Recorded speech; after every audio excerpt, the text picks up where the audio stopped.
Come to work on purpose and your passion will come to work with you. Obviously, no one's going to be delighted with every aspect of their work all the time, but it's vital to have a central core of enjoyment or pleasure so that when things get tough, you still have the emotional security to get through it. When you love your work, it's easy to commit to being great at it, to seek out improvements in yourself, and to challenge yourself by taking on new tasks or learning new skills.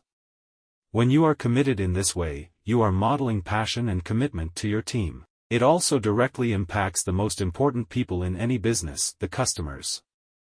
Exceptional customer service means more than making the customer happy today, it means making each customer a customer for life. Being willing to go the extra mile with your customers will keep bringing them back.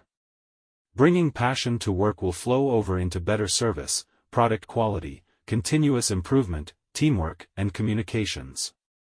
Passion energizes the workplace with enthusiasm, and we all know that enthusiasm sells. Passion is contagious and inspiring and is one of the keys to making any business soar.